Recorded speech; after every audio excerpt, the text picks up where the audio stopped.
কিরে বেটা, পৃথিবীতে শুধু বেটির জন্যই জন্ম নিছ বেটা?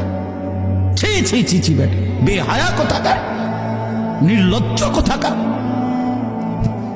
নারীর জন্যই পৃথিবী,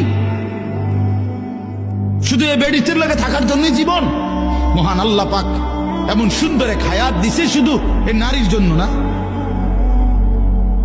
এক একজনে ভালোবাসতে বাসতে জান শেষ হেতে, হ্যাঁ হেতে জান হেতের প্যান্ট শুদ্ধ পড়ে যেতে আছে ভালোবাসতে বাসতে। পিছি দিয়ে প্যান্ট টান নিয়ে ধরন লাগে, মাজা নাই, কোমর নাই, শরীর নাই, যৌবন নাই, বেশরম।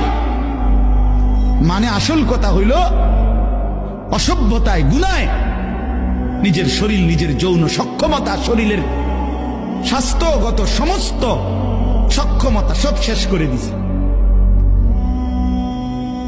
আমি খোলামেলা বলি, নওজোয়ান তোমাদের জন্য বলার কেউ নাই, চিল্লায় না কেউ, ফেরাইবার মানুষ কম।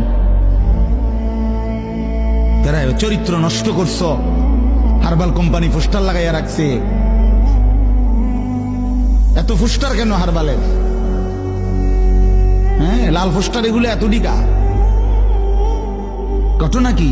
দেশে বাংলাদেশে কি যৌন সমস্যা কোনো মহামারী আকার ধারণ করছিল? কোন আন্তর্জাতিক গবেষণায় অথবা কোন দেশে কোন রাষ্ট্রীয় কোন গবেষণায় বলেন যৌন রোগটা তাহলে এত পোস্টার কা? মাকসাদ কি? মাকসাদ একটাই, চরিত্রহীনতা বেড়ে গেছে বন্ধু। তোমরা আমার ছেলে, আমার সন্তান, আমার ভাই।